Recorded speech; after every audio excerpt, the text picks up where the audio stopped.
Hello, welcome to I Am Aware. It's been a little bit, especially if you're new. It's been a real long time, so hi. Um, but anyway, it's been a while, but clearly this Ukrainian thing is pretty big news. So, and there's just a lot of crap going on with it that's just kind of sticking in my brain and not sitting well, and I just got to start talking a little bit. You know.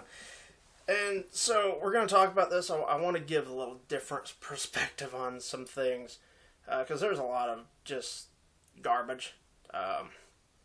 Media, government, a lot of lines, a lot of crap they're saying. It's just absurd. And it's stuff that maybe, 2014, okay, I would have gone along with.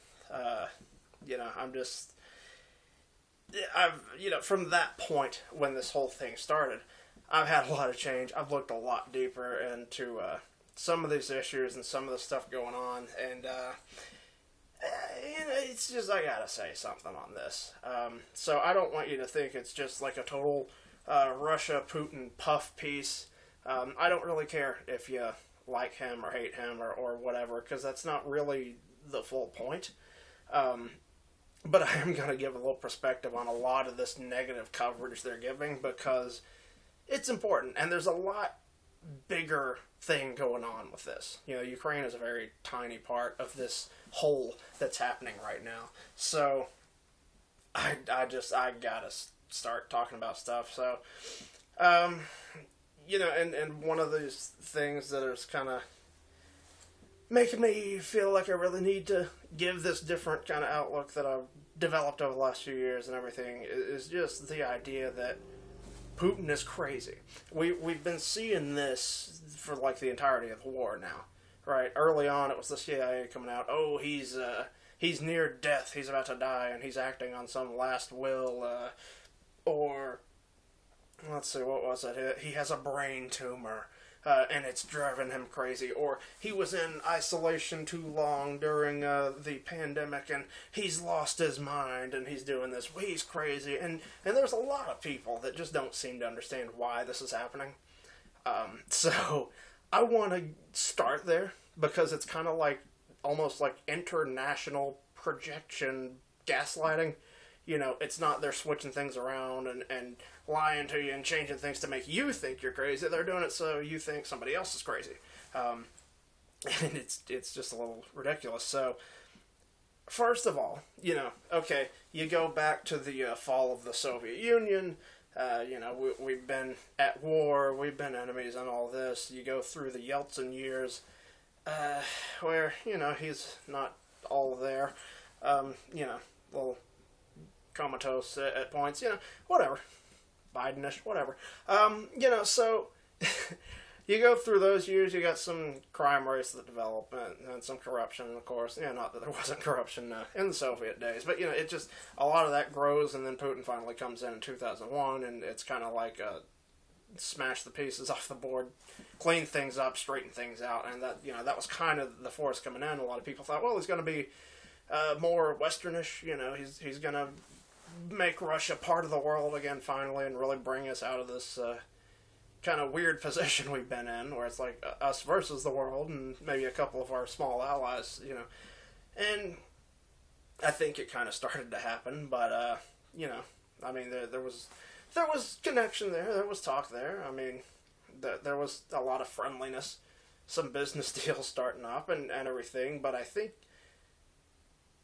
possibly because of some of the things he saw as to what governments around the world were working towards and doing, or, just because of the NATO creep that started, that kind of started to go south. And by NATO creep, I mean, you have the Soviet bloc, right? All these countries that were part of the Union, and then you have Russia in between Europe and everything. So it's this buffer idea. It's a buffer zone. They've got these friendly countries that are between Russia and Europe, their closest enemy as of late, and it's an idea. It's like you take Siberia to put distance there, and that was years ago. It's kind of a long-standing thing, and after the Mongolian invasions and basically being attacked by every major empire, for centuries. I mean, it's having some buffer, like, hey, we want some extra land between us and potential enemies. It does kind of make sense. And so the NATO creep that started coming on is, suddenly, NATO insisted, oh no, we're not against you, we're not moving towards you, we're not going to eat into your buffer, basically. But then, they do. They take Poland, they take the Baltic states, and it keeps creeping closer. It gets onto their, the Russian border, and it's just, that's that security threat that, they keep talking about. Their security interests, their security threat. So that's kind of where it started years ago, decades ago. Now, in 2014, you've got the whole Ukraine thing that starts. And this is really taking it to kind of a new level, So let's take you back to 2014. You've got the Obama administration in, and you go through this period around the world where there's just, not empires, but just countries, states, governments collapsing like crazy, right? Throughout North Africa and the Middle East especially, hence the Arab Spring name of it, but it really went further than that. I mean, people were sent into, Venezuela, I think. I mean, there was a lot of work by, especially the United States, but by a lot of Western powers, to just start taking people out. Took out Egypt, despite having been an ally, and, of course, the Muslim Brotherhood came in, and we were fine with that, even though they started, slaughtering Coptic Christians and stuff. That's cool. That's fine. But then the Egyptian military and people kind of stood up and recouped the coup, and suddenly, they're a terrible country. We don't recognize them as a state and all this crap. Libya, the Clinton line, we came, we saw, he died, So, a lot of that stuff.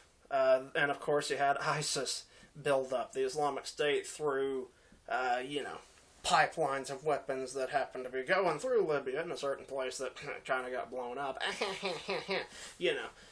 What a shame. So there was a lot of crap going on back then. And of course, there was more than that. Of course, the Syrian conflict started under that administration and during that time. And Russia was the one that kind of finally stepped in and said, no, you're not toppling everybody. They drew that line at Syria and kind of helped hold that back, hold back the totally not terrorist that we were supporting. Because, Obama said, call ISIS Daesh. And then they, by the time Trump was in, they were saying, oh no, this Daesh that always wears black and all the people hate, but we support because they get the job done. Oh, they're being defeated and pushed back, But, Donald Trump defeated ISIS. Don't forget that line. Anyway, as we're bombing the Syrian government who's fighting ISIS, but we defeated ISIS somehow. Anyway, again, do I need to get started on the lies and ridiculous crap so quickly? I guess so.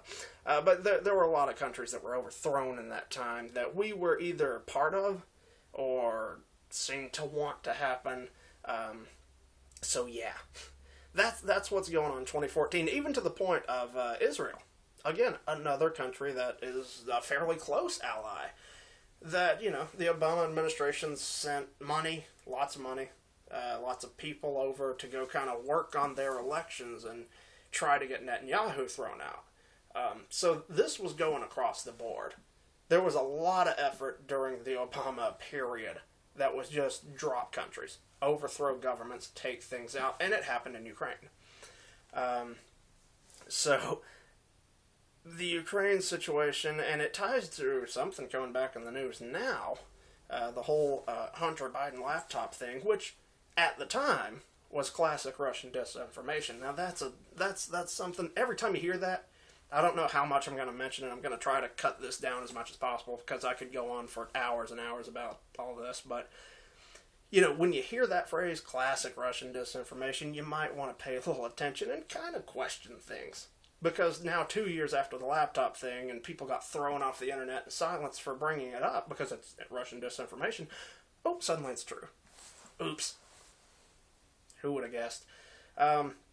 So, but it kind of goes into all that because, yes, Hunter goes, he gets this job at an oil company, which he's completely unqualified for, And that's where we start pumping in money, you know.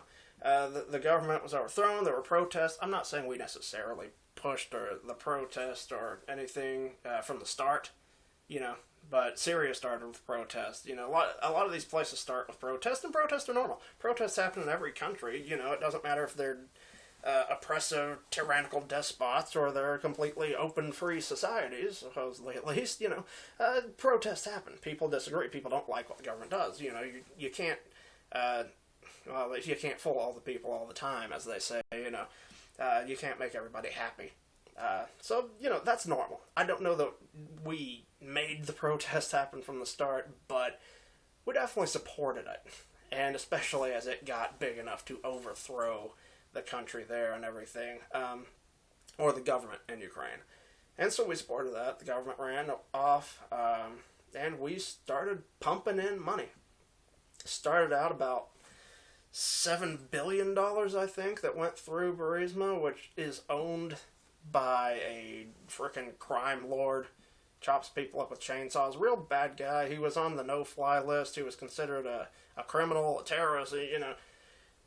And then suddenly, after 2014, he starts working with a certain vice president's son to launder money into the country, to build up an army, to start fighting stuff there.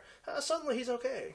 You know, he's an okay guy. He can get on a flight. He can do whatever he wants because he's cool now. We like him now. So, you know, there's a lot to how that went down. And that guy also happened to be a supporter of the current president in Ukraine, Zelensky, the former actor.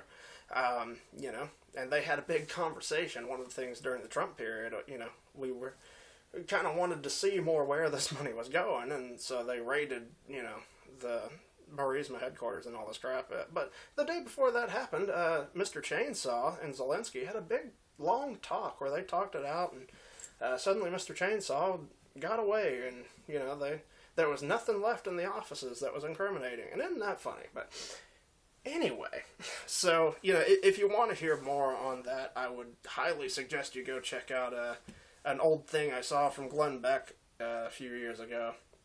It was Ukraine, the Final Peace. If it's still online and has not been removed, because, you know, they're certainly whitewashing a lot of crap. But, you know, that's a really good piece. And he's not, you know, he's definitely not pro-Putin or pro-Russia and all this, but, you know, he dug deep into the depths of everything that went on in Ukraine, and it's a really good thing. Yeah, so if you're interested more in that part of this, I definitely suggest you look that up. I can't go into all that right now. It would take forever. So, like I said, I'm trying to have this not be like an 8-hour video, so I really gotta just cut it down. But you might want to check that out if you're interested in detail of that. But, you know, that's kind of how this happened. That's how this came together. The Obama administration and pushing over a lot of governments pushed over that one, and we pumped money into that place like crazy to build an army, to start a fight, and all this crap. You know, of course, you had the plane shot down, which is real questionable. They say it was Russian-backed forces, but, I mean, who the hell knows? I mean, it could have had an engine failure and drop. It doesn't matter. It fit the narrative, so they shot it down. And, you know, I mean, it's just everything going on over there, you gotta really raise your eyebrows at. And that's, again, another big reason why, you know, I just feel like this needs to be said, because nobody's questioning very much about what's going on over there. You know, they're just pulling heartstrings, and Zelensky's touring the world, talking to everybody to gather support and crap, so don't buy everything here. Again, he's an actor. And he's a damn good actor in my estimation. He should win some Academy Awards, but anyway, you know. So don't buy everything you hear. Don't let them pull your heartstrings and play on your emotions to fall on one side of this, you know. Have some perspective back at it. Like I said, you don't have to love Putin and Russia at all, but understand there's a lot more to this. So, you know, the overthrow and all that takes place 2014. And from that point on, you know, there's been semi-conflict. There was some war for a couple of years, it seemed, back and forth between the separatists who, you know, are more Russian in the east, in the Donbass region and all this. And, of course, they took Crimea. And that was it. And there's been this kind of back and forth ever since. Now, during that time, the United States and Western allies have been pumping cash, pumping missiles and weaponry into that place like crazy. I mean, I cannot stress enough the ridiculous amount of money and weaponry that has been pushed into that country over the last, 8, 9 years, whatever. So, it's just massive. It's just more and more and more. And even this year when it started in February, Biden was bragging that, we've sent, 90 billion, or 900 something billion in aid just this year. It's like, you've almost spent $1 trillion on weaponry and crap over there just this year? Really? So, that's a lot. That's a little much, But anyway, so that's kind of where this starts. That's where it gets overthrown. And it's just, the thing is, okay, you have your Trump period, and I know, Trump, Russia, blah, blah, blah. Doesn't matter. He continued to send weapons, he continued to send money, he continued to sanction Russia. Yeah, it's like you always come to expect from Republicans in this country. They may pump the brakes, they may slow down a little bit, but generally the car's still going in the same direction. Nobody's turning that steering wheel. It's all going one way. And somehow it tends to not be in our favor that often. Isn't that funny? But anyway, so, there's a little bit of slowdown there, but now you have Joe Biden, whose kid, was a major part of this from the start, and his administration comes in, and his administration is largely the Obama administration. Call it the O'Biden administration, maybe. It's has a good Irish sound to it, maybe. The O'Bidens, I don't know how Ireland would feel about that. Sorry if you're offended. But, so it's a lot of the same people, especially in the State Department and everything. And so you gotta think, you got a lot of the same thoughts coming on, a lot of the same ideas. And just to give you some perspective, this is something I've thought about bringing in more in my videos, and I might as well do it now. I don't know how much I'll go back to this during this video, but might as well take a look at it. Just to give you some perspective. Nice little globe here for you kids. It's like Google Maps, but it's like a hard thing, and it's like real. So anyway, I know there's a map behind me, but there's a glare, and it's way back there, and I'd have to turn around. So this makes it easier. I know you can't read it probably, but it's just for perspective again, for people that don't know their geography very well, which I know is a lot of people, unfortunately. But anyway, so you've got Russia, this big yellow thing. Yes, it's very large land mass. Anyway, of course, you got like Siberia over here, and not a ton of cities, from like this point on, but anyway. Now, okay. Fall of the Union, all this, you've got your whole Eastern Front. Again, all these countries are kind of taken into to NATO and the EU and all this crap. So, Russia, as they now get re-pushed out, away from the world, they basically, you've got Belarus here, a little country, you've got Ukraine here, and you've got Kazakhstan, again, fairly larger landmass, not a huge population, but, and then you've got some stuff in Georgia and all that stuff. But that's pretty much it. Those are the last, non-EU, non-NATO, Russian-friendly countries. So in 2014, suddenly this one, right on the border, it goes down, And so, yeah, okay, Arab Spring, Syria, Russian ally, has some problems also, all this stuff. But now you come into the Biden administration, and the same kind of people, and the same kind of thoughts, and suddenly, in this last year or so, since Biden's been in, we have seen Belarus raise up, have protests all of a sudden, want to go to Western ways, big protests there. We see in Kazakhstan, you've got this, $2 gas riot, or whatever, some protest because gas is too high, or maybe it was 20 cents, I don't know, something ridiculous, they have very cheap gas there, and it's good for them, you're a gas-producing country, but it's a little protest on the gas prices are too high, and suddenly it turns into a massive riot. Their police get, ran off, and they have to call the Russian military in for support to keep their country from collapsing. And that's all within, the last year or so. So it's right back to that old thing that, yeah, we're throwing countries over. And we're throwing over allies of Russia, right on Russia's border, the last, real people that they've got on their side. So that's what you're looking at. That's where we are right now. That's what's built up to this invasion, So when they say, oh, Putin's crazy, which is hilarious given the state of the American leadership and their mental capacity and everything and abilities, but hey, when they say he's crazy and none of this that is happening is making sense, it kind of does. If you have an understanding of everything that's been going on and everything that's happened, it does make sense.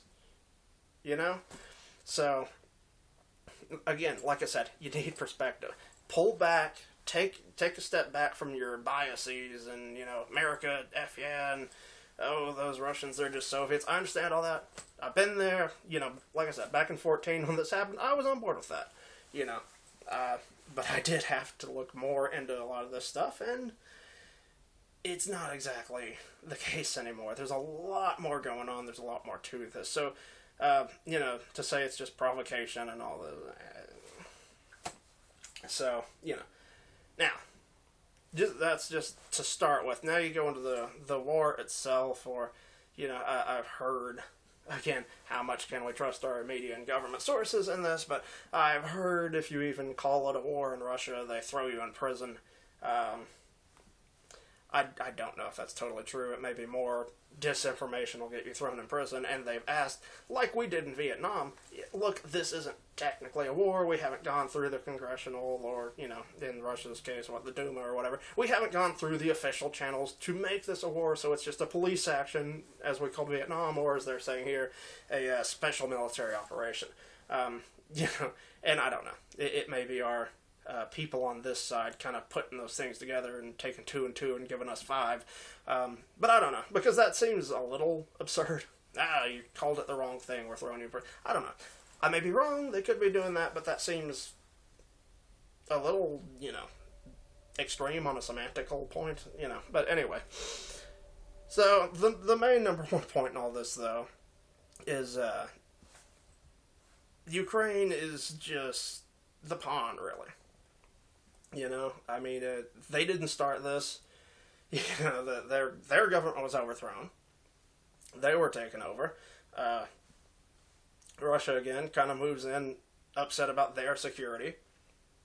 We remember the whole argument about a warm water port being extremely necessary to them when the whole Crimean thing came down. And, so they have a lot of interest in this country. It was an ally, a very close ally. They've got a lot built into it. So, it's not something they want to lose for multiple reasons. And now, you go from that to years and years and years of insane amounts of weaponry being poured into it, and it's a problem. It's just a pawn. And I'm sorry, Ukrainian people, I love you, you're great, your fighting spirit's amazing, but your government, I just have a lot of problems with. And again, on the grander scale, in this massive global war, conflict, that is far bigger than just Ukraine. This is one little battle. This is one little flashpoint. And to be honest, it's one that I think the world as a whole would be willing to sacrifice.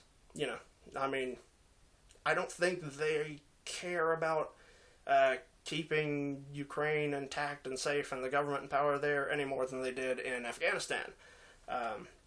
They've just pumped a hell of a lot better weapons and stuff into your country and prepared you to make it as hard as possible on the Russian forces when they did come, because they've been talking about it for years. Little stories you'd see here and there. We're focusing on the insurgency. We're training people to be ready for the Russians.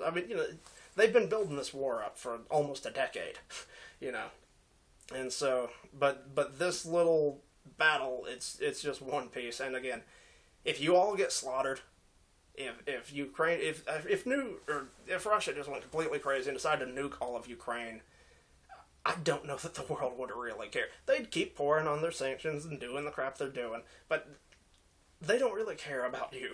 This great world system, this global race, as people in your government keep talking about over here anyway, that crap is It doesn't care if you exist. It doesn't care if you win. It doesn't care how many of your people die. In fact, they probably wring their hands and go, ooh, yay, more dead people, because they can paint their enemies as being that much worse.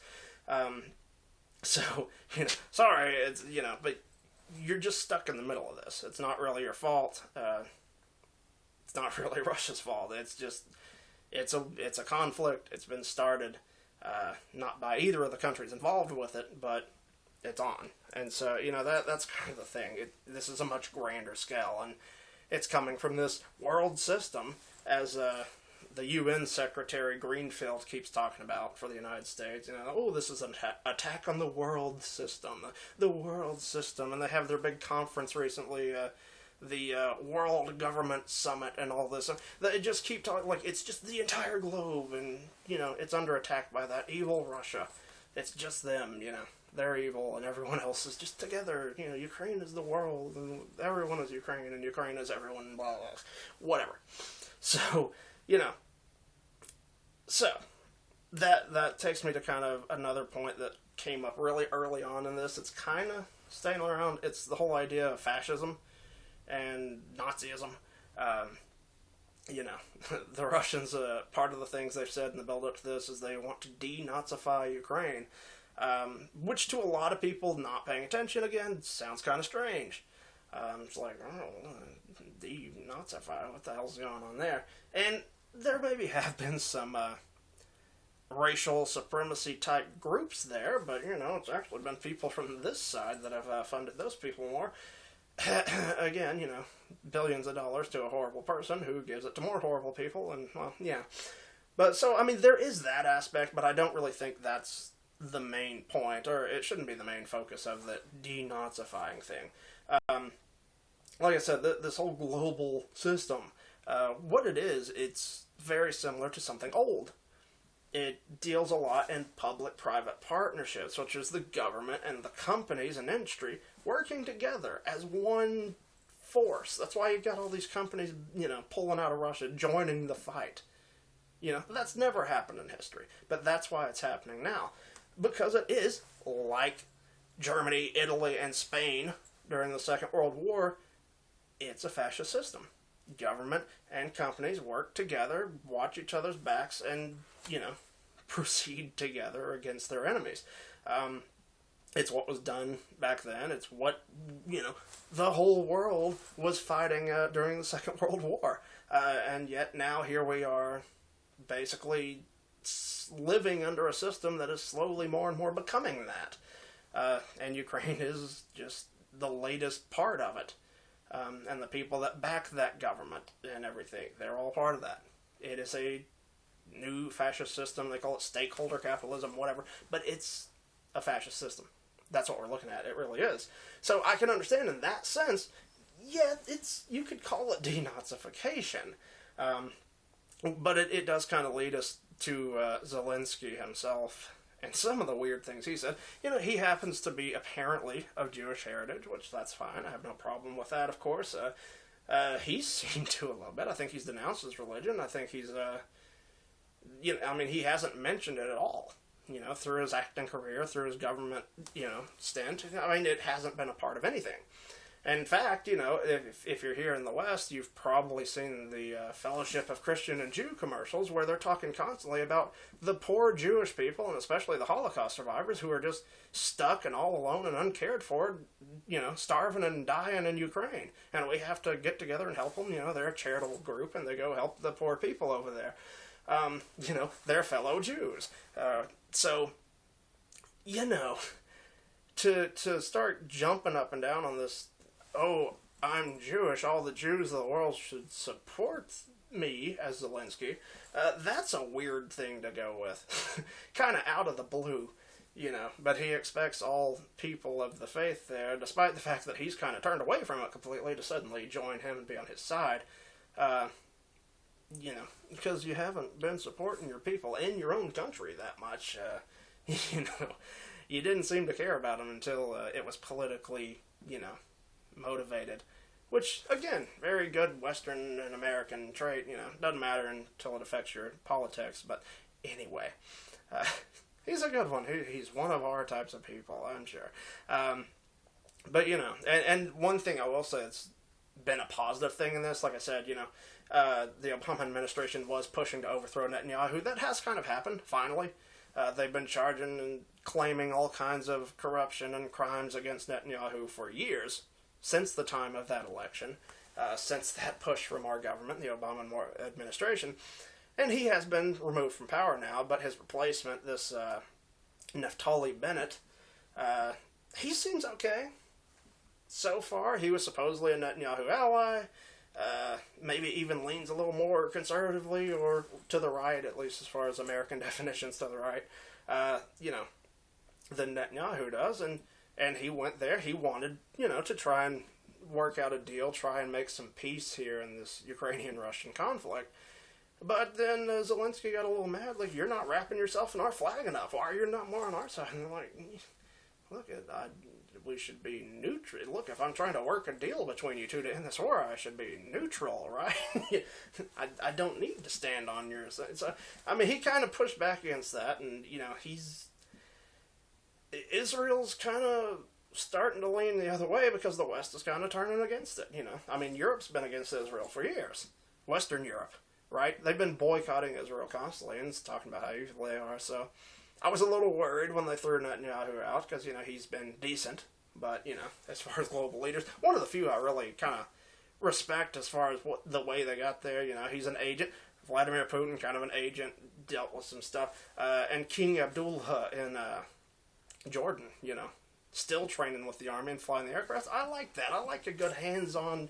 I've seen crap. I know what the world's really about. I've seen the underworld. I know what's going on behind the closed doors.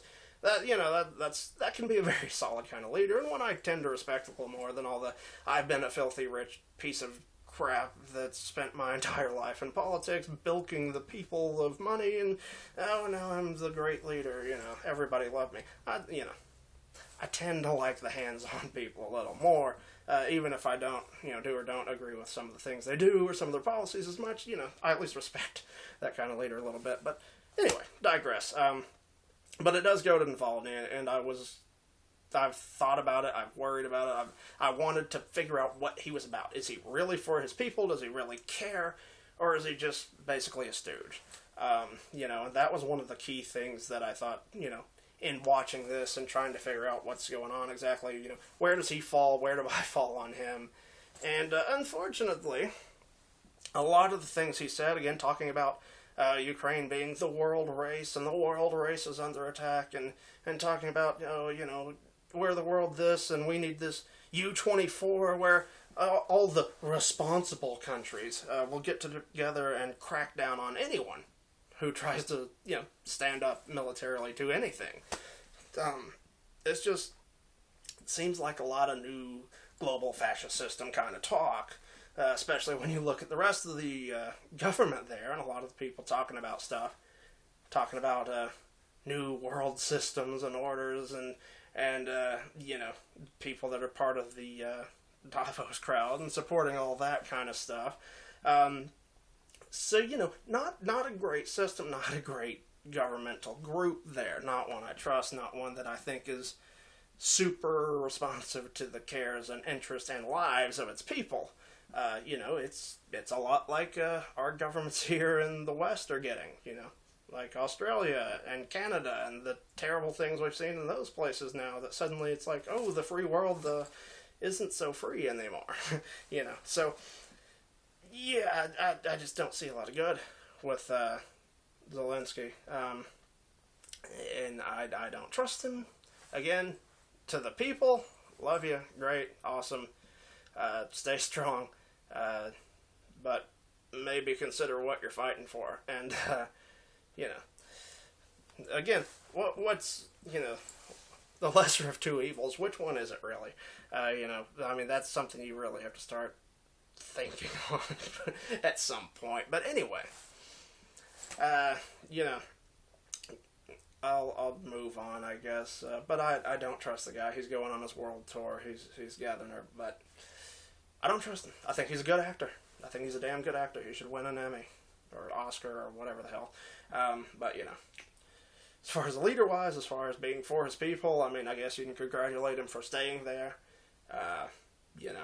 which good for him, I guess, Again, a little bit better than the Afghani leader who took off, but, the Afghani leader was thrown out in the cold a lot more. You've been pumped billions and trillions of dollars of weaponry to fight this war and trained by potential assets to be an insurgent group. Those little stories you see. So it's not quite the same situation at all. But, speaking of the government and everything in Ukraine, it does bring me to the civilian aspect and all these civilian targets. And we have recently seen the stuff in northern Kiev. A lot of nasty and I understand it looks bad, but again, when you have a conflict, I don't care if you want to call it a military action, a police action, or an all-out war. When you got people with guns shooting at each other, it gets bad and nasty. And with the whole civilian thing, especially if you're gonna send people out, give them all weapons and just push them out to the front and say, well, you're not really army, you're not getting a uniform, but you go fight, well, yeah, those people are going to get killed because,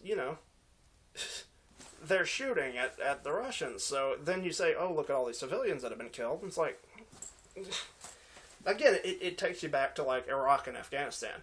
And if our government-type people have been going in there and training or advising whatever a lot of these Ukrainians to be prepared to be an insurgency, a resistance, there are a lot of similarities. Hiding behind civilians, you keep hearing, oh, this was clearly marked as civilians. They knew it was civilians, but the Russians attacked it. Well, let's see all the video. Were there missiles coming off of that system? Were they taking fire from that building and had to act? Because that's how it was in Iraq. They'd hide. It's how it is in Palestine. Get behind a bunch of people, get behind school, get behind a hospital, and start firing rockets and missiles and whatever you got.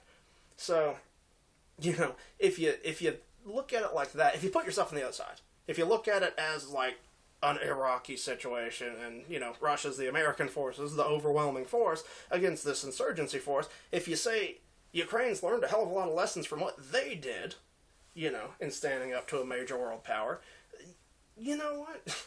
It starts getting a little more murky.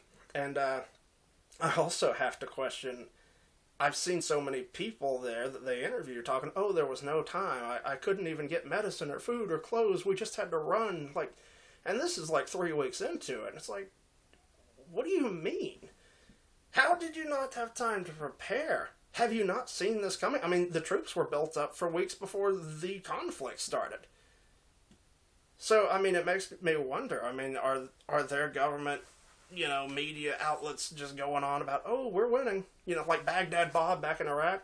Oh, the Americans were fighting them at every cost. They're nowhere near Baghdad. And then the American tanks start rolling up the street behind them. I mean, is that what they're doing to them? Are they kind of feeding their people propaganda, and then suddenly the Russians show up and they're like, oh, I thought they were miles away. I thought we were stopping them. How are they here? Now there's bombs going off, I mean, you should be ready. You should expect this is coming. You should have bags packed and be ready to go in any case, if not just get the hell out now. But, so it just makes me wonder. And, we keep seeing more and more about civilian targets. And I know the talk about northern Kiev is bad. I know they've been screaming genocide and war crimes since this started. But there's a lot of situations where that could have been understandable, where there could have been a lot more conflict than just mowing down civilians like they want to paint it, especially given the size of these places, the number of people that live there, and the fairly small amount of people that they've said they've found dead. If this was genocide, there'd be thousands, tens of thousands, hell, maybe over 100,000 now dead in that country. If that was the goal of the Russian army, to just wipe out every Ukrainian they saw, they're doing a really bad job of it, right? So, yes, there's gonna be people die, civilians die. There are bad people, I'm sure, that are part of the Russian military who are gonna do bad things. It's true of every army throughout history. Okay, how many times do we hear about, the left and the media here talking about, oh, the evil war crimes of our troops overseas during our wars? So it's always there to some extent. But I think, they're probably going to use this as just an excuse to continue with the economic punishments and everything and keeping the world turned against Russia. Not just during the course of this conflict, if it does end anytime soon, but well beyond it, until, Putin and those evil war criminals are out of power, has Biden happened to let slip, because there's no talk about regime change, that we don't have that for anywhere, except for all those countries that we regime changed when I was vice president. But no, we're totally not about that. No, not at all. That's why there's protests and riots in the few countries and allies Russia has left. Nah, there's nothing to that. No regime change, no plans for that, nothing at all. Never happens. Anyway, so, it's just, again, it can look bad. We're never going to know the truth, let's be honest. Whether it's in north of Kiev or in other places, you're never going to know the truth. You may or may not trust what Russian stuff says. You probably don't if you're in the West. But it's really hard to trust our people and our experts, even when they say, oh, we're bringing in a neutral observer, investigator. How many times have we heard that here in our politics and all the crap going on lately? And how neutral do those investigators turn out to be a lot of times, right? So, unfortunately, the people dying is part of war. That's why they say war is hell. Whether it's rightful killings or something that goes beyond it or some kind of terrible thing. Again, in this situation, at least, we're probably never going to really know. But... I mean, again, it sucks for the people there, I understand, but I just don't know, and so it's just, and, you hear about the apartment things. Oh, they're bombing apartment buildings, and yet there's no massive death penalty, or death, tolls from it. Why? Well, it may be because the Russians are going in and spraying big red X's on top of these buildings and saying, go to your roof, if there's a red X on it, get out, because we're taking it down. They're not intentionally killing civilians. Despite what every media report and everything says, that's not what they're doing. If anything, they're pulling their damn punches like we were in the Middle East, which is a hindrance to your war effort. But, I understand, especially with the Slavic connection. I mean, there's a ton of connection between Ukrainians and Russians. There has been for a long time. They share kind of dual claim over Saint Vladimir and the First and all this. So, I mean, there's a lot of tie there. And there's a lot of people in their country that really feel like, oh, we don't want to be killing our fellow Slavic peoples. This is horrible. That's nasty. And it's understandable. So it's...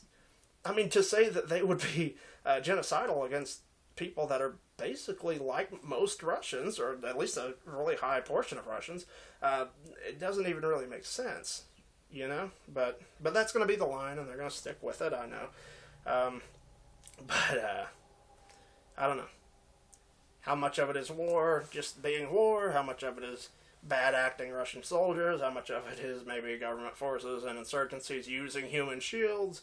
Or how much of it is just the insurgencies being not dressed in military uniforms? I mean, how many people are in military uniforms in Iraq and Afghanistan over those last 20 years? If we had a war crime trial every time we shot somebody that wasn't in a uniform, God, there'd never be an end to the court trials, So, that's how insurgencies work. Just saying. Again, perspective. It's perspective on the whole thing. That's kind of key. Anyway, but yeah, so it's just, I mean, there's talk about the bioweapons, which I won't get into because I think that's one of those things that I could be silenced for talking about. But I will say it is one of those situations, again, where you hear about classic Russian disinformation, and even some people who are government contracted people are kind of saying, well, yeah, I actually know about stuff there. We were told to leave the country weeks before the invasion started, So, it's not true, of course, it's all disinformation, but, no. Anyway, so, but, I mean, there's that. There's the talk of the nuclear option, which I don't think is going to happen for any reason. Again, if you're going to, I think at this point Russia would probably have done it. And if they were just taking the whole country, they'd probably have, flattened Kiev by now, or just wiped things out. And it's just not happening. It doesn't fit the narrative. They're not destroying this country the way they could. Yeah, there's a lot of stuff destroyed, there's a lot of bad things, going on, it's war. Again, even if you don't want to call it war, it's people shooting, it's cannons, it's firing, it's conflict. People die, things get blown up. It happens. It's called the entire history of the human race, basically, right? So, it's just have some open mind when you hear all the constant roaring of war crimes and we need to do something and they must pay, Yeah, it's a war. It's terrible. They always are. There's no friendly, nice, happy wars, It's just not how it works. But anyway, one other point I really want to look at is Radio Free Europe. Some of you may know that term. It's kind of goes back to intelligence agencies in America and Britain and all kind of funneling information through government outlets to resistance in France during World War II. That kind of thing. And it's gone on. It's done different things since. But I couldn't help but notice on a lot of these clips on the news we're seeing that Radio Free Europe is kind of tagged at the top as being the source of the video. And that's weird to me. Now, I don't know. It could be a company that just likes that idea or a group that likes that idea and is using the name for its group. But it could also possibly be something that is, again, funded, sponsored, ran by intelligence agencies of Western countries, pumping out what would be nothing more than propaganda. So, just saying. And they were there from the start. The first shots of the war, when the Russian separatists were shelling the soldiers running around, that footage had Radio Free Europe stamped at the top of it. Despite the fact that our government said it was classic Russian disinformation that, the Ukrainians may be attacking the separatists, and they were going to make a video that was false flag, and they would use that as provocation to go in, because that's how those damn evil lying Russians are. It's their classic disinformation, but, I never saw any videos from Russians talking about they were under attack. I only saw videos from this side saying they were under attack, even though they were soldiers in fairly close range to the Donbass region, and those fairly small mortar rounds, there's not a ton of range on those things, so, questions, question everything. There's just trust no one in this and understand, again, not even me. Go look crap up, please. Just be very careful about your sources these days because, it's getting ugly out there. Not a lot of truth to go around, but, still, it's horrible. I hate it for the Ukrainian people. Sorry. It's very sad for you. Love y'all. I pray for you. I do. I love your strong fighting spirit. It's something I wish we still had over here a lot more.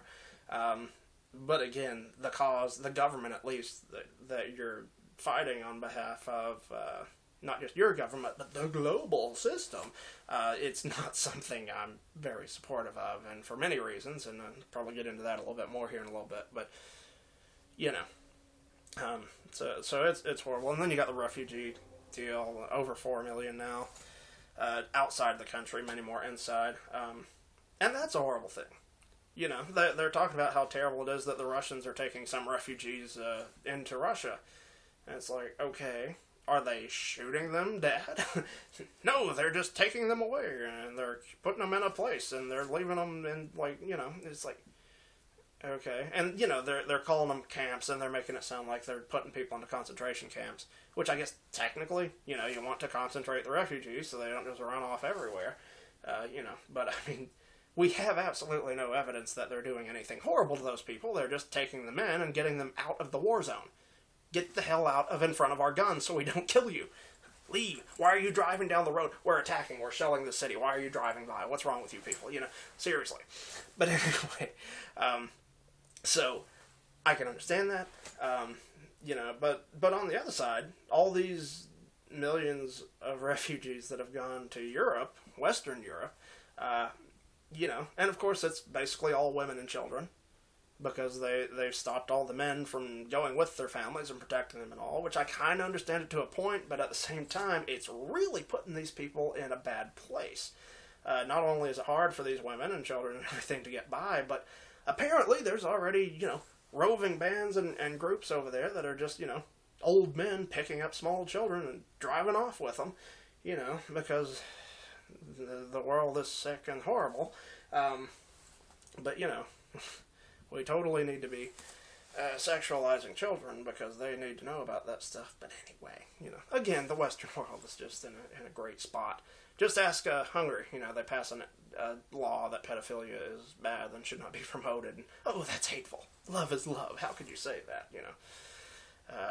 because we're sane? I don't know.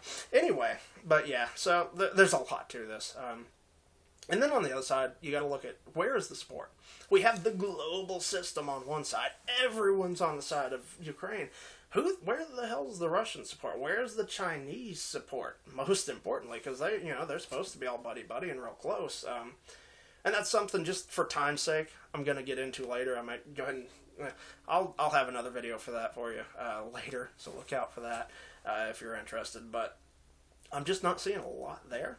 There doesn't seem to be, if there's something huge going on behind the scenes where China's helping Russia, I apologize, but damn, it really looks like you're kind of leaving them out to dry, seriously. So,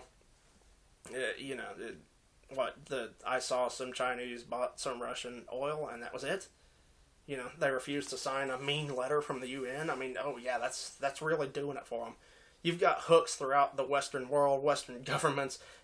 You're kind of the backbone of Western economies and everything, and you're just kind of hanging out, Oh, well, sorry, Russia, you hang in there, But you support us when we attack Taiwan someday. Okay. Anyway, so there's a lot of question to that. I think at the very least they're on the fence as to who they're actually supporting and all this. But again, I'll go into that later.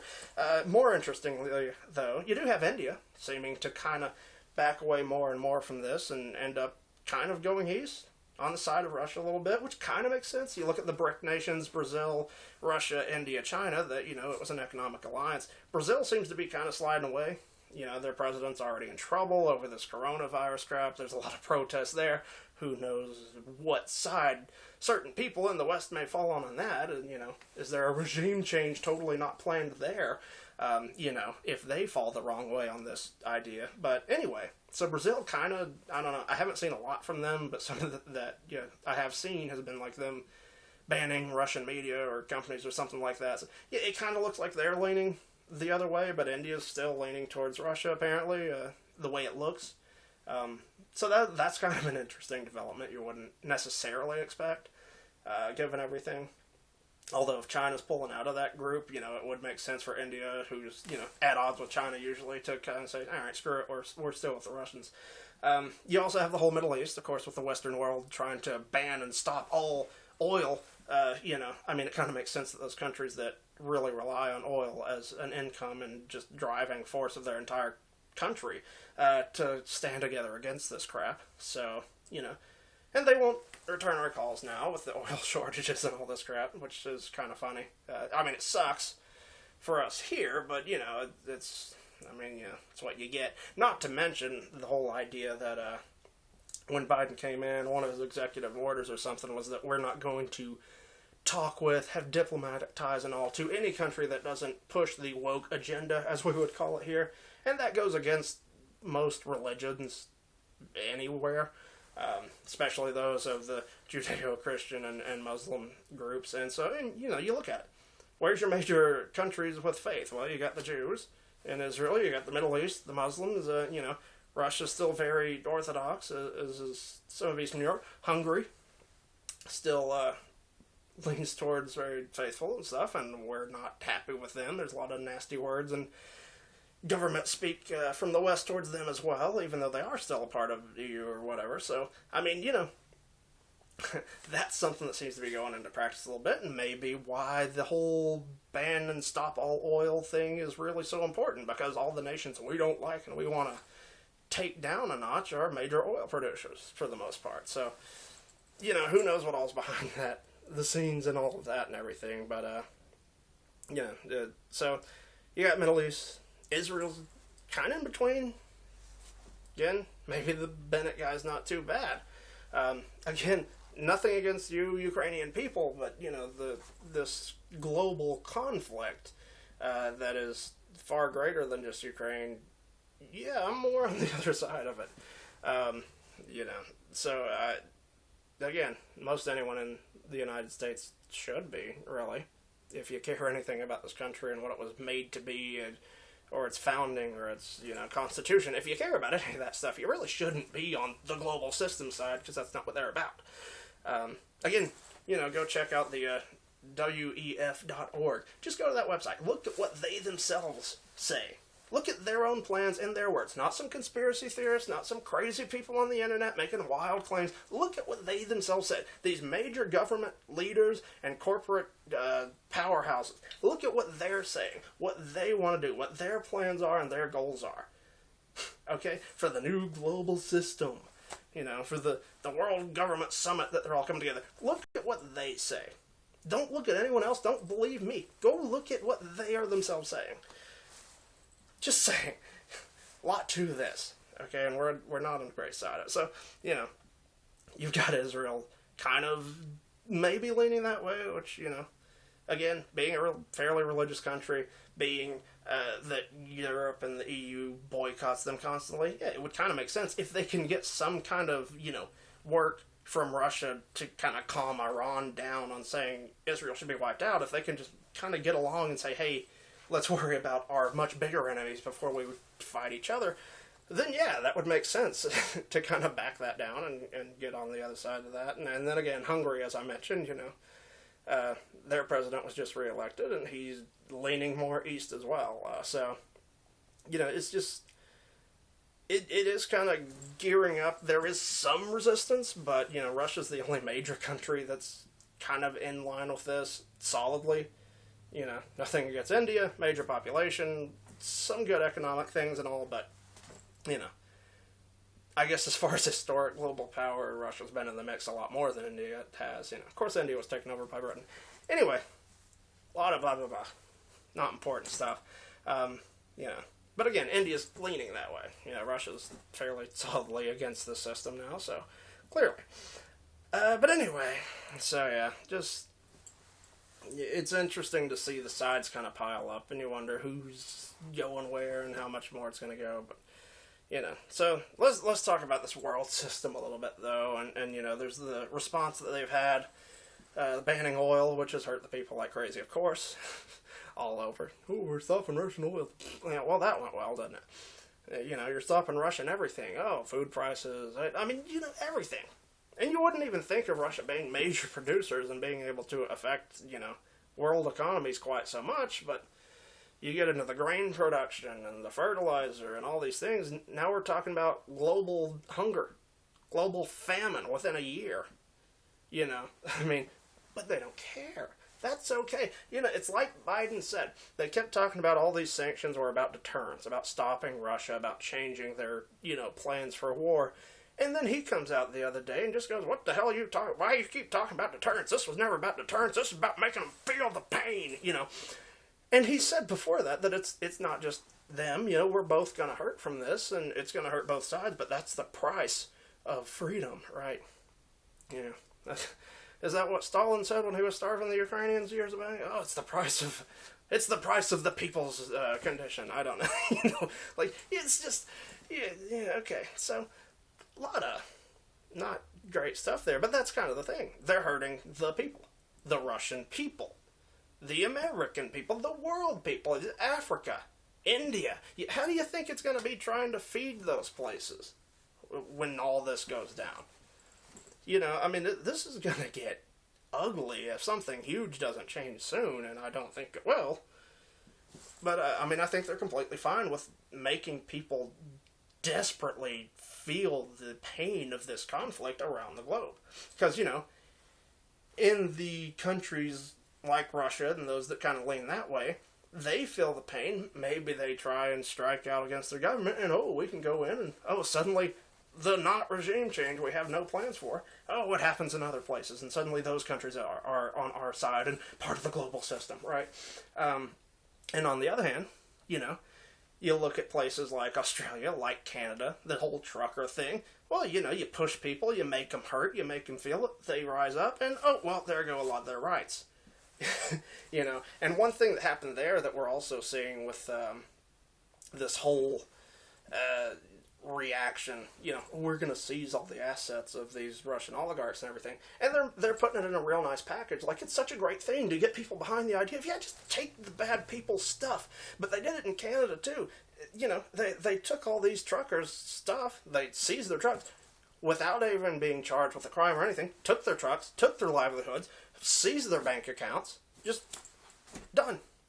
They got the same thing in this country. You don't hear about it as much, but good luck if you're driving down the road and get pulled over and you have some cash in your pocket. You may not have it by the end of your little interaction with an officer. It's called civil asset forfeiture, and it goes a hell of a lot bigger than a few bucks in your pocket. I mean, they've that's a really bad thing, and I think they're trying to push it to get people's support behind the idea of it and the legalness of doing that.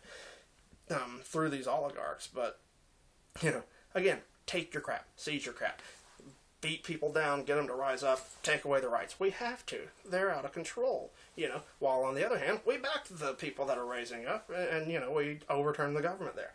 So I think they have the reasons to push down and make people hurt, because it gets them in line. And those people who will knuckle under, which is a majority of human beings, I'm sorry, we are, especially in a lot of Western countries where life isn't really that hard most of the time, a lot of people are willing to just knuckle under, roll under, take the easy way out, and just deal with it. It doesn't hurt me. I'm not doing anything wrong. I don't care about these laws. Oh, now you are doing something wrong. Oh, well, well, you're gone by then. But you're not going to stand, there's not going to be a lot of people stand up for that, And so that's what they're counting on. So they make people hurt. They get to round out the people who will stand up. They get to cause some problems and maybe some overthrows in countries they don't like the government, and take more rights and take more action and control in the places where they are the government. So, it's just, there's plenty of reason for this, and, that they can call it Putin price hikes or whatever they want to do, as stupid as it is, but it's an organized thing. It's everywhere. It's everything. These last 2 years, I mean, if you don't have some clue about that by now, well, then I don't know what you're looking at. Maybe you're one of those people that just rolls over and puts your head in the sand and tries to just get by, but that's not going to get you anywhere, It's either going to get you in a very bad situation with a very cruel and overpowering government, or it's going to get you in a hole. Or maybe in a furnace, or, someone, however they decide to get rid of people, whatever. In a camp, if you're in Australia, you know about camps now, right? So anyway, it's getting real good out there, right? A lot of good things happening. But anyway, so, part of this thing, all right, and you look at Russia too, just to kind of finish the point. Even there, Alexei Navalny. Go look at the, the 2018 interview, I think 60 Minutes did. Oh, it'd make you throw up. My gosh. The media just fawning over him. Oh, he's so brave. He's so handsome. He looks like a foot. But then, he's the greatest man ever. He's the only man that Putin is afraid of. He's just so wonderful. And the interviewer wears a shirt the same color as his eyes. And it's just a wonderful love fest. Despite the fact that he does attend neo-Nazi type rallies and radical rallies like that, because he supports rallies. When Donald Trump says that, he's an evil racist pig, but when Navalny says it, well, that's wonderful. We hope you take over in Russia, and Alexei not so Navalny. Anyway, not a fan of his either. I can't help it. Anyway, but whatever. So. But yeah, so he's saying, they need to stand up and protest over there every day, because it gives you a good look, it's optics for the rest of the globe. They can show protests in Russia and say, look, the Russian people hate Putin too. It's only a matter of time before we overthrow him. I mean, it's probably like over here, you got two people, like at a Biden rally, imagine that outside the Kremlin. Some old man honking his horn and some people with signs, whatever, I don't know. Anyway, sorry, I don't know. I'm not happy with anybody who supports this crap, and anytime I see our media coming down so hard on the side of somebody like that in another country, I think, that's probably not a good guy. Seems to be the case with him. Seems to be the case with Zelensky. Not great people. Not people I'd really want to be in charge of my country or any country, really. But, that's just me. I'm not a fan of the global system and fascism. That's just me. Whatever. But that's kind of what we're getting into. This whole idea of public-private partnership. That's fascism. It's like what you had. Germany, Italy, Spain. Government and companies work together. It's fascism. That's what the global system's doing.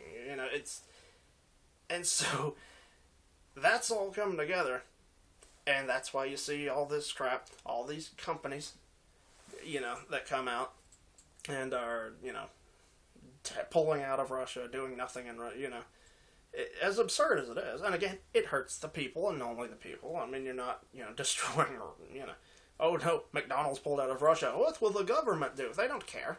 It just, just destroys the people, like that big fat guy that chained himself to a McDonald's over there. Okay, big fat Russian. Now the world system has hurt you. It got what it wanted. It made you cry.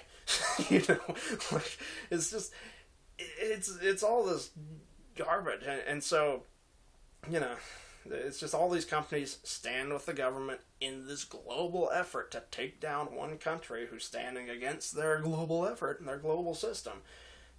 So, but, and they're doing it at great cost to themselves. I mean, we've already seen the stuff that they left over there, all the stores, everything. The government in Russia is just like, screw you, we're taking it. Which, good, cool. It seems like the way to go with it, But, I mean, they completely abandoned it. Russia took their stuff, and that's kind of funny. They had every right to, I would say, given the situation we're in. But, they're losing a lot of money. All these companies are losing a lot by doing this. But it's more worth it. You hear some of these companies say, we just can't do it. It's unsustainable to continue business there. Not because people are rising up and saying they're going to boycott people that do business there. Hell, most of the people don't know what companies do business there. But because of the world system and the government that they're aligned with and that's covering their back as they cover it's unsustainable to be in Russia. You can't do business there. Because the other side of the fascist system doesn't want you there. And they will take you down. So,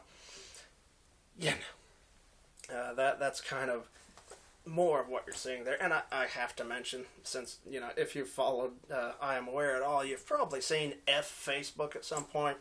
And I do just love the fact that, Facebook comes out, and despite all the crap they'll throw people like me off for, the stupid, insignificant little things. I mean, the word idiot. I was banned 3 times for a single post that had the word idiot in it. But, that was hate speech. But Facebook decides, well, if you want to make death threats to Russians, that's cool. That's fine on our site. So, Russia just banned them completely. F Facebook. I mean, for the people that don't want the bad words, the F stands for forget, just leave it behind and all, but F Facebook, So that was fun. I did enjoy that one. That was a happy little news story. Started out angry, because like you're going to allow death threats. You won't allow me to say stuff, but you're going to allow death threats. But then, Russia blocked them and called them an extremist organization, and that's just fun. That's good, Anyway, hate that I'm still on it, but it's still the only place I've managed to have followers still. So it's fun. It's fun. It's all wonderful, Anyway. Free speech, yay, the West is so free and everything still. Anyway, but, like I said, this global system, fascist system, it's everywhere. It's a global threat. And again, look at WEF.org, look at the World Government Summit. Look at what they say. Look at what these people are talking about. These are the people who came out with that little line that went around a few years ago that you will own nothing and you'll like it. That's them. That's major government people, including in countries like Canada, Ukraine, America. Major people support that. Okay? Major people are part of that. Major people go to these events, talk at these events, talk about what they're doing. John Kerry went to one of the meetings there, and he was talking about just, don't worry, you won't believe how fast we're going to do things under Biden when he gets in, how fast and extreme things change. And, you know, for the people over here going, what the hell happened? It's been a year. What the hell just happened? Well, again, the media and a lot of people will call it conspiracy crap. Don't listen to them. Don't listen to anybody, any YouTube lunatic like myself, just sitting in a basement or in a corner like me. Okay, don't listen to us. Go listen to them. Okay? Go directly to the source and see what they're talking about. You know, the private-public partnership, the bank shutting down anybody's ability to buy things if they don't pull the line, if they're not in line with our goals. You know, that's what they're going on with. So, go look it up yourself. Don't believe me. Don't believe anybody. Go directly to the sources. Okay? Because unless they're in on the conspiracy theory, you know, you kind of got to believe when they're the ones saying they're doing it. Right? So, anyway. And so, this is the thing. This is the whole globe. They even, you know, beat up on Switzerland to get them involved in it. I mean, Switzerland is the most neutral thing that's ever existed on this planet, and still, you know, they bully them, so they're going to seize their assets, stop things, you know, from going to the Swiss banks and all, because, oh, there's stolen goods there now that we've known about forever, you know. Of course, criminals go there and use their bank. But, you know, we're going to crack down. We're going to take, you know, we're going to take you down, basically, if you don't also boycott Russia and also get on board with our world system for the standing behind the support of Ukraine. Okay, I mean, so it's everything. And the people that aren't on board with it, the governments that don't agree with it, they'll bully those little governments and those little people into being on their side. Or they'll have a government collapse and protests that go to riots and then they're overthrown. So this is a real thing. It's a real threat. It's been going around for a while. And it's everywhere, you know, so, and that's really, you know, I mean, I don't know how much more I can say about it. Like I said, I beg of you to look it up yourself, you know, but, it's because it's there. It's there. The truth is out there, man. So please, look it up. If you got the time to watch this, you got the time to go look at that stuff. Again, WEF.org, World Government Summit, yeah, all that kind of stuff. Look that up. Look at the interviews people of the Ukrainian parliament, people of their government are doing. Look at what they're saying. Look at the words they're using, the terminology they're using. It's really weird. Okay? I don't know what they're telling their people, but what they're coming out here and talking to us about is really, okay? They use some terms that, you know, are make you go, oh no, bad. That's a bad thing. Everyone knows that's a bad thing. That's not supposed to be real, but you're talking about it like you're fighting for it. I don't understand. You know, it's not, you know, this is not conspiracy crap. Listen to their own words. Seriously. And it's important, and I know they're going to say it's all lies. But again, people in the West and the United States, we should be very clear on the government and the media just making up crap to paint us as bad, making up crap to maybe paint Russia and this war effort and anything else that disagrees with them as bad. We see how far they'll go even against their own people. How far do you think they'll go against these other countries that disagree with them, right? So, again, like I said, have some perspective. Don't just buy everything. I don't care if you like Putin or hate Putin or like Russia or hate Russia. None of that matters.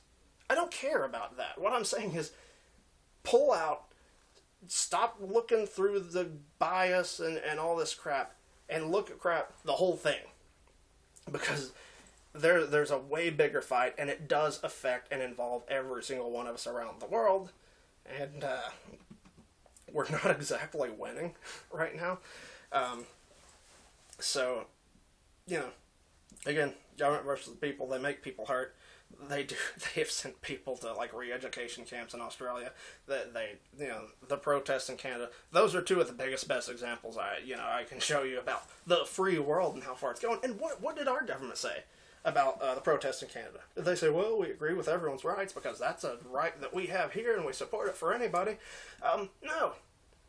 They said, you go take those protesters out. You move them. You use any force, any means necessary. You get them out of there. That's what our government had to say about the Canadians protesting their government.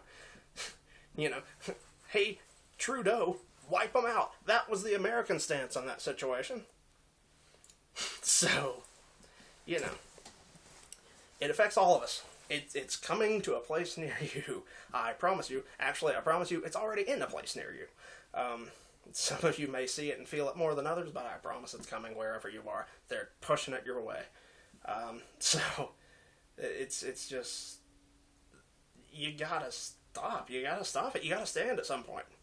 You gotta quit knuckling under. You gotta quit, all the people on the right for years, I've heard this crap. Oh, we have jobs. We have stuff we gotta do. We've got lives. We can't go out there like the left and protest and stand up for these things, Well, last 2 years, what happened?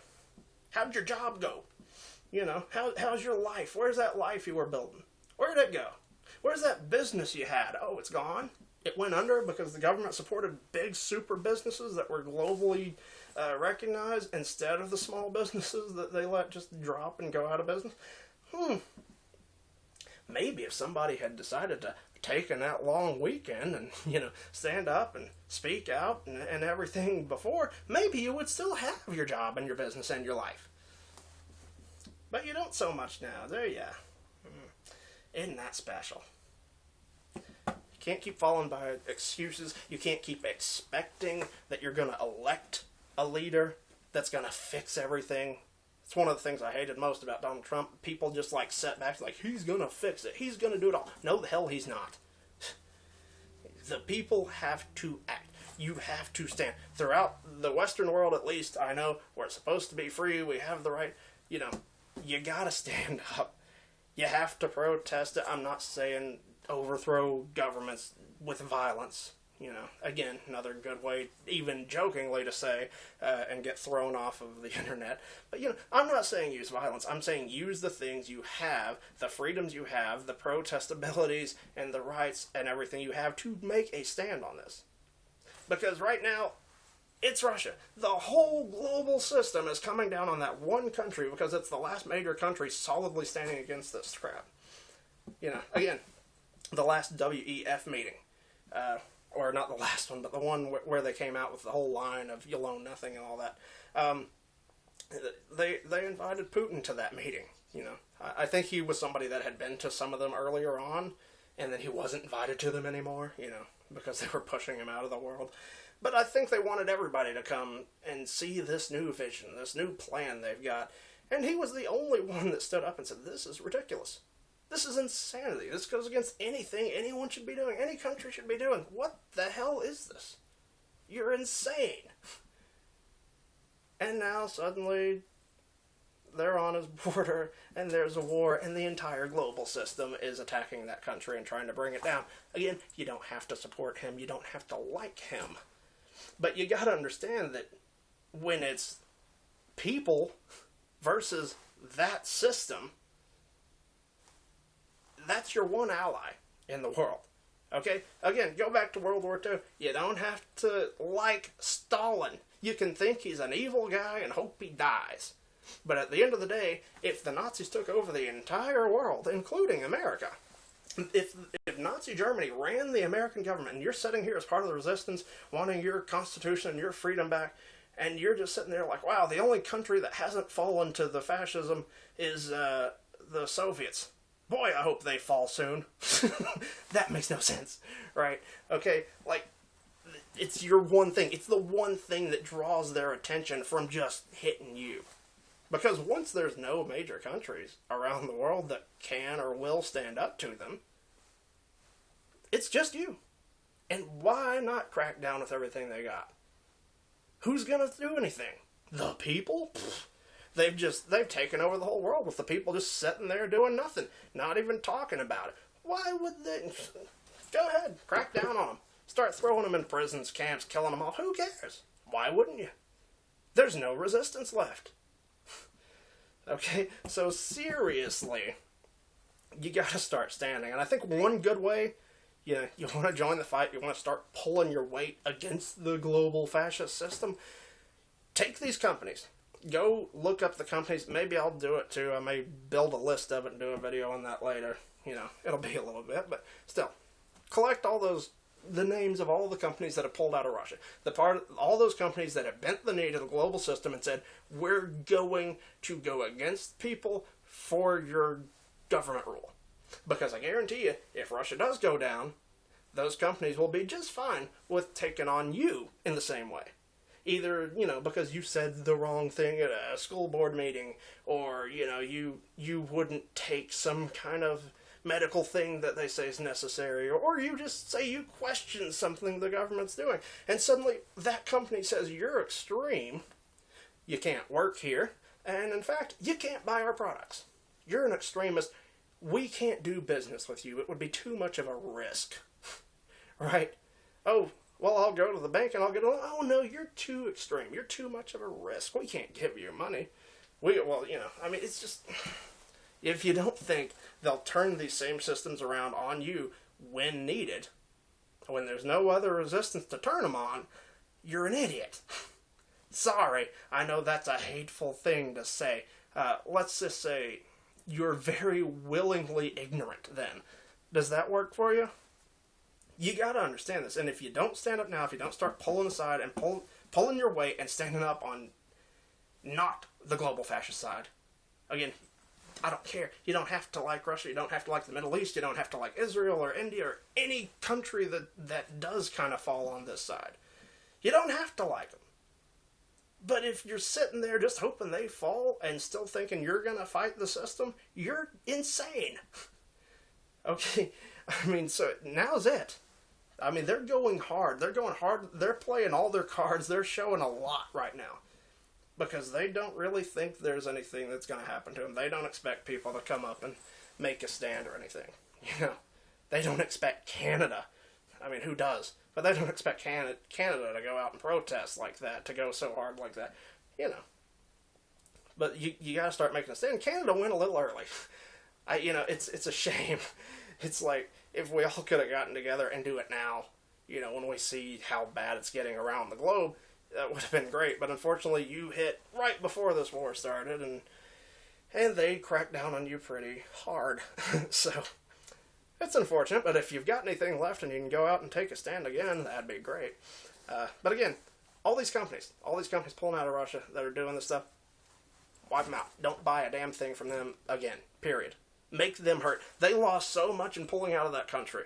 But if they think they're going to stand with this global system against you, make them hurt. Don't give them anything. Don't just make them have those losses in Russia. Make them have the losses everywhere.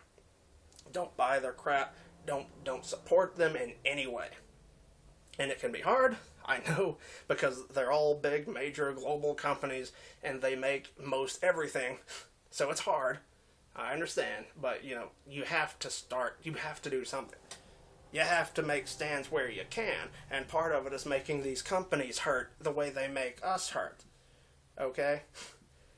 You gotta fight back with what you've got to fight with. And again, not violence. Can't promote violence. Or not promoting violence. You can't do that. But you gotta vote. You gotta talk. You gotta push. You gotta protest. And you got to, vote with your dollar, as they say. Don't support the companies that support this system and, hurt people all around the world like this. You got to take a stand. Seriously. Anybody in the Western world, the world, period. We have one enemy here. You don't have to like the East, but you got to understand we have one enemy that is against all of us. Especially if you happen to be religious, too. That's a double kick on you, so... If you like freedom and you're religious, ooh, look out. That's doubly bad. But so seriously, Americans, Western people anywhere, start protesting this system. Look at your leaders, try and find out about them, figure out what they're doing, read the bills. I know it's work. Okay, democracy isn't a given. It takes a lot of work, and people have not been doing that work, and now we've lost it. Like Benjamin Franklin said, yeah, we've given you, a republic, if you can keep it. Well, we haven't. We haven't kept up with it. We haven't done our work. And now it's a whole global system that's throwing out everything that we were built upon. So, you gotta make a stand. You gotta start standing up to it. Seriously, please. Because this may be the last real chance you've got. Otherwise, you're the insurgency. and it's the whole global system that you're having to fight. And that's a hell of a fight, okay? So, seriously, beyond that, a few little extra messages. If you're in Russia, god dang, just stay strong. There is a good fight there. I know, some people are protesting it and all. There's reason. There's a lot of reason. There's your national security reason. There's those things that are there, yes. But there's a lot of extra bad crap. And the whole war effort, yeah, it's hard. It's more like real war than most anything we've seen around the globe. We've been so spoiled, again, by these little wars and these, just massive superpowers stomping over these little third world countries. This is not that situation. So it is a lot harder. And honestly, I think the whole thing in Kiev may have been a bit of a distraction. Because there was the map they put out a few years back. It showed the Donbass region being part of Russia, and also the Crimea, and this strip along the coastline to Odessa. That was, New Russia, Russia, whatever. So that may kind of be the plan, as they're saying it was from the start now. Maybe. Not sure that that's the best thing, considering the whole global scale of everything going on. To leave that government in power, to let all those weapons stay right on your border and everything. Man, I don't know. But still, there's a point for this war. There's a point for this fight. There absolutely is. So, if you're questioning that at all, like I said, there's a national reason, there's an international global reason for this conflict. So, stay tough, stay strong, because this may not end for a while. Like I said, as long as Putin's in power, they may very well keep doing these things to you, and some of you may hear that and think, oh, well, then we do need to push him out and things will get better. No, they won't. No, things will get worse in a whole new way. But, so they're going to make it as hard on you as possible, though, so you stay strong and, hold that faith, because, they're not going to like that. But, it's good, believe in the good and God, and you're going to win in the end, right? That's stay strong with that. Again, all those Eastern European countries, it's a lot more faith there, so, including in Ukraine, including in Russia, as much as they were oppressed, it's a good thing. So hold on to that. And then for the Ukrainians, should any of you happen to be hearing this, again, sorry, I know you may not like what I'm saying, because I'm not supporting your government's effort there. Again, love all you guys, pray for you, hope the best, hope this comes to an end as soon as possible, and with as little loss of life as possible, but also I really hope it comes down the right way, and in a way that's good, and doesn't, basically end this fight with a win for the big, super, global, everybody side, But anyway, so, it's not about you. It's the government and the world. And by the way, all this talk about being part of the world system, joining the EU, joining NATO, again, you look at Hungary. If you want to hold on to your traditions and faith and crap like that, yeah, they're not going to like you. They're going to attack you. They're going to say your government's extreme, which I don't know that Zelensky would do that. He seems to be pretty solidly in their pocket. But should you elect anyone that does stand for those old things, they're not going to be friendly to you. All these sanctions, all this crap that's come down on Russia, it may come down on you at some point because you're not falling in line. You're not secular enough, and that's the future. The state is the only God you need, damn it. So as much as you may be afraid of the old Soviet ways, I mean, I'm telling you, there's a lot of old Soviet ways on this side of the fence too, so, I mean, there's that in Hungary. Another good example that I saw recently was Finland. Because in Finland, there were some, preachers and priests and stuff that were arrested because they quoted the Bible, and that's hateful. Luckily, it went to their Supreme Court, or, whatever their equivalent is there, and they didn't go to prison. But it had to go a long way to get to that point, and they were arrested for it, so, it's going real well. Is that really what you want to be a part of? I'm just saying. I mean, if you want to stay independent, fine, I could completely understand that, but, if you're really afraid that Russia is going to be, new Soviet Union and all, and you don't want to be on their side. Okay, I understand that thought. But on the other side, I would definitely say you probably don't want to be on this side of things either, because it's getting pretty ugly, and they'll crack down on you for all kinds of crap. So, maybe at least just shoot for straight independence. Screw both sides, That may be the better way to go. But, and seriously, I mean, you can look at it too. Like I said, that Ukraine final peace thing from Glenn Beck talks a lot about, what happened there and why the government is what it is and who funded it and all the crap behind that. Maybe something good for you to watch. And again, WEF.org, World Government Summit, all this crap. Go look at their own words. Everybody, seriously. If you take nothing else away from it, at least take that away from it, because that can kind of push you down the right direction. You can understand all this crap and why I'm saying this, and why I'm not just wrapping myself in a Ukrainian flag and saying Russia must die. Because there's way more to this. So, seriously, people, pull it together. Understand that, way more to this. So, I mean, this really could be the fight of, generations. It's because if you lose this one, if they do get this global system put in, even religious myself, I'm not necessarily saying this is, the biblical end times and the Antichrist and all this crap. I think there's a lot of things that are part of it that do kind of match what could be in that, but I don't think this is necessarily it, but it's gonna make for a real nasty road to there,